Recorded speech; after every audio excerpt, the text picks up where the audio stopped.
Okay, so before I get started into the actual mechanics of the bosses, I want to talk about movement, because movement is something that I think a lot of people get a little bit confused about or don't understand or whatever.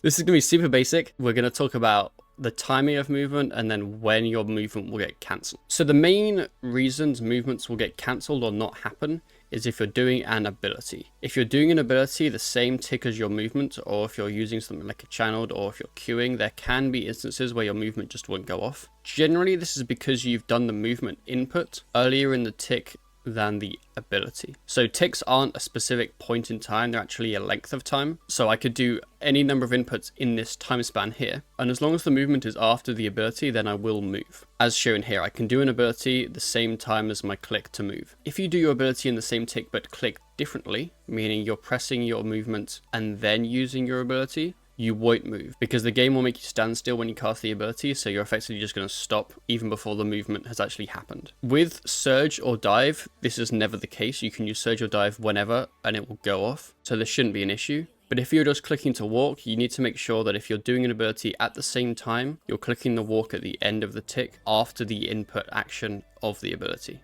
Another issue that a lot of people face is that when they're using dive, their dive just won't go off and they'll actually dive late and they'll die. And I've seen quite a few clips of this, and there's basically like 3 parts that go into your movement. There's the time it takes you to actually use the movement ability. There is the ping that you have, general normal ping, and then there's the world population, the general RS, added extra milliseconds to every input for fun, right? So a tick is 600 milliseconds worth of time, right? It's going to look like this. And whenever you use any input in RuneScape, or honestly any game, but RuneScape is an obvious one because the ticks are longer, that input is always done in, let's say, tick 0, and then it'll occur in tick 1. This is the same for movement abilities, any abilities, anything, right? If you press freedom, it'll always happen the next tick. That's just how the game has worked forever, right? So what it means is that if I use dive here, I'll then have, let's say, 40 milliseconds of ping.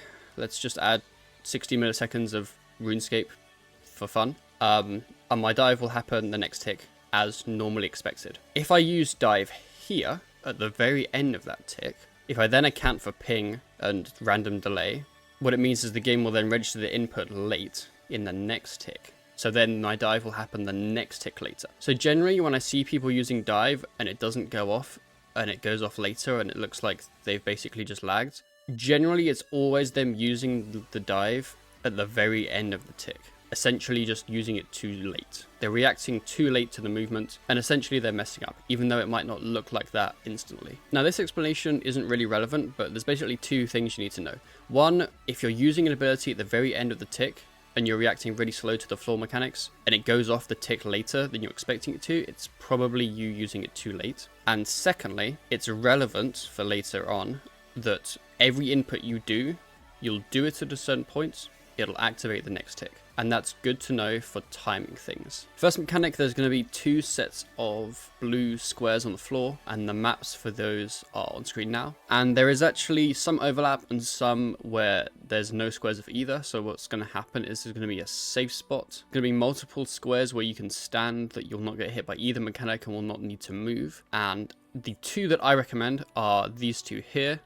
One of these is better or worse depending on what kind of player you are, so I'm going to explain them now. So the first one, which is the further south one, this is the one I use more commonly, and whenever you escape out of the ice and you then have the next special attack, which is where you'll need to move in and then out and then in again, this will give you a slightly shorter reaction time for the first movement because you'll need to move 3 squares, which will take you 2 ticks, but the whole time you are doing this you'll only get hit with mage. The closer square gives you a longer reaction time because you only need to move 2 tiles for the first movement. So this will mean that you can move later, but whenever you free yourself from the icicles, you're going to get hit with melee damage, so you'll need to be wary of that. So for that second movement attack, you're basically going to walk to this line here. Once that's finished, it'll then move out to here, and then finally back in again to here. And that's essentially the whole movement of boss 2 pretty much.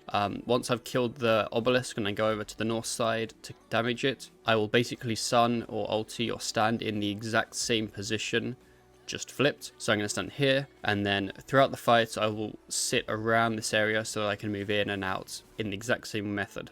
Boss 3 is a little bit more complicated. There's quite a few more movement mechanics and some of them require a little bit more timing. As you've probably seen from many kills and many guides, people tend to stand around these 4 areas on the screen. I'll generally stick to the one specific square shown on screen, obviously mirrored around the 4 corners, but that's the square I'll be on. And most mechanics I'll be dealing with from that point, but it'll make sense wherever you're standing. So the first mechanic is what I'm going to call the wave, and essentially a wave will come across the screen where you're standing, and then a wave will come across the screen where you weren't standing. So generally the method to avoid this is as soon as you see it, you move out of the wave, and then as it passes, you move back where you started, and you'll avoid the second wave. But you can avoid this with just one movement.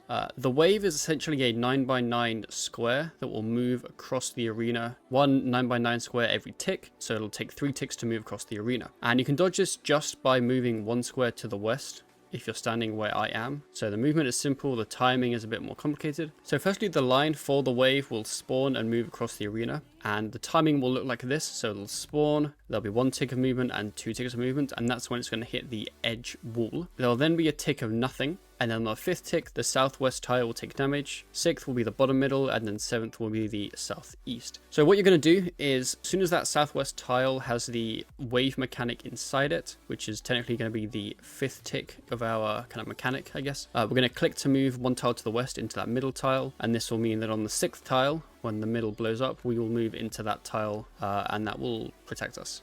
So the easiest way for me to just work out the timing is whenever I see that kind of wave spawn in the bottom left tile, I'm then just going to move 1 over, and it should look like this, and it should be pretty simple. Most of the time I don't bother to do this, but if you're starting to channel, or you just want to do 1 tile of movement and there's not much going on, then this is a really simple thing to do. If you are in one of the northwest or southwest corners, then you'll need to be standing 1 tile east of where you'd normally be, so you'd be on this tile here, and then you'd be clicking to move a tick sooner.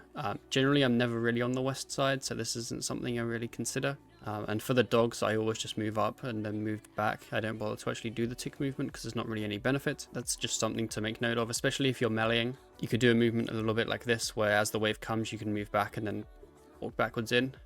Something like that is a good example of where it could be useful. So one other thing for this wave is during the dogs on P3, I like to stand here and then move between these 2 tiles.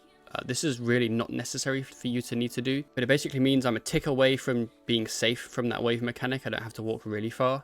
I'm in MD of the dog, and I am not walking into the line of the diagonal wave, which I see some people do when they walk backwards. They then misclick walking forwards and then get hit by that wave. Whereas if you're here, you can walk back and forward freely without any real risk. So for the dogs, I would stand here and walk between these 2 tiles when you're dodging that wave on the floor, and you should be good. Okay, so the next mechanic is the floor tiles. And for this, we're always going to be standing in this exact tile that I have shown here. It doesn't matter which corner of the arena you're standing in this tile, but this tile is where you want to be. And this tile is generally where I am, because you can not walk and stay safe in your own square. You can walk 1 tile to be safe in the 3 other squares, the middle, and then the 1 north of us and the 1 west of us. And then you're also in bladed dive range of every other tile in the arena. One other thing I'm going to touch on is the actual positioning of the tiles on the floor. These are all the possible positions for the tiles. They can't spawn randomly. There are set rotations which will appear on the walls. If you're using them, then cool. But if you're not, then you can mostly just ignore them. But it will essentially mean that there are only a certain amount of positions these tiles can spawn in. So if you're standing in the square that I showed earlier, any of these 4 squares. Generally, the method to avoid these tiles is just to move to any of the 4 squares that you are either standing on or are 1 tile away from. So those 4 squares are generally considered your easy squares to move to. And what you'll see here is a lot of these patterns are actually formed in a way so that there's almost always a square of those 4 squares that will be safe. So if we take the first pattern, for example, you can see that if I'm standing in this square, I can just walk over to this one. If I'm standing here, I can also just walk over to that one. And then it's the same for the bottom. You can just walk over. And if I then eliminate all of the squares that don't have this feature, whatever orientation, because obviously if it's the first tile that spawns on the floor, or if it's the second tile that spawns on the floor, different areas of the arena will be safe. So if I remove all of the ones that you can't just walk 1 tile and be safe from, we're left with these. And for these, there's kind of 2 different types. There's these tiles here, where there's only 1 corner that won't be safe. This bottom left corner, this bottom right corner, and this bottom right corner. This is the bottom right corner of the pattern. This won't be the bottom right corner of the arena, given the orientation. And then there's obviously these 3, where one side of the arena will be safe and the other side of the arena will not be safe. But what you'll notice about all of these is that if you are on a side of the arena where you are not safe, so for example, if you are in this area, or let's say this area, you can always go diagonally across to a safe tile. You will always have a safe tile diagonally across. So essentially what this means for your movement in the boss fight is if you're standing on this square, there is a very, very high chance that a tile one square away from you will have a safe square. But what's important is if one of these 4 tiles is not safe, you can always surge or dive opposite the boss and there will be a safe tile there guaranteed. So if you're attacking the boss, you're obviously facing the boss, and then you can just surge instantly and you will be safe. And you can surge from any of these 4 tiles. So let's say you start here, you move over to this tile, which is safe, you then attack the boss, and then none of the tiles near you are safe. You can always guaranteed surge and you'll be safe. So in the instance where, let's say maybe on phase 4, firstly you move to a safe tile here, none of them are safe and you can surge, and then maybe none of them are safe again, you can just surge right back. You will always be able to do that. This isn't something I personally really bother with during the actual fight. I'll just move wherever there's a free tile if I need to. But it's pretty important to know that the vast majority of safe squares will be within 1 tile of you if you're standing correctly. And if there's not one there will always be one on the opposite side. And then the final mechanic that people seem to have the most trouble with is the wave mechanic. And the reason for this is because assuming you do what's called the walk method, and we're going to discuss another method as well, you'll only have a 1 tick window. So if you do it a tick too late or a tick too early, you're going to take damage. So you have to be perfect with this one. So this is the timing for everything on this wave. And you don't have to memorize all this timing. It'll just show you, it's just going to give you a pretty good overview of how the damage actually works. So tick 1, there's going to be a voice line, and then tick 2 is when the spec bar will drain, and then tick 3 is when the first square will appear, and that square will blow up 3 ticks later on tick 6. And then every single tick after a square has appeared, there will be another square that appears. So tick 3 is the center, tick 4 is the first square, tick 5 is the second, and tick 6 is the third. And I'll show those on screen now. So this is the center one, it's kind of hard to see, and then this is the first one, this is the second, and this is the third. They will also all blow up in succession. So 3 ticks later, tick 6 is when the center one will blow up, 7 is when the first one will blow up, 8 is when the second, and so on. There's obviously more than these squares, but they're not really relevant to know. So what you want to be doing is, whenever you're doing this mechanic, you want to be starting 1 square behind this gold tile or this gold line. It doesn't actually matter where on this line you are. I generally tend to stand either directly behind the gold tile because that's where I already am, or I'll stand almost all the way at the side so I can then dodge the tiles afterwards, but anywhere is fine for this. So our aim for this is we want to click our movement on tick 6, and all we're going to do for our movement is just click 1 tile closer to the boss, and then what will actually happen is our character will move on tick 7 when the first square blows up. So what we're going to be doing is we're going to be clicking the same time as this third square appears. So the reason why I phrase it like this is sometimes it's kind of hard to be looking for a specific square to then click on, right? Because you want to be clicking when the third square appears. Sometimes it can be tough to do that. So generally I'll just treat it as like a rhythm. So it's like first square, second square, third square, move, right? All in that kind of tick movement. So you're not having to react to the third square spawning or anything like that. So generally it'll be like, first square spawns here, we can call this tick 1.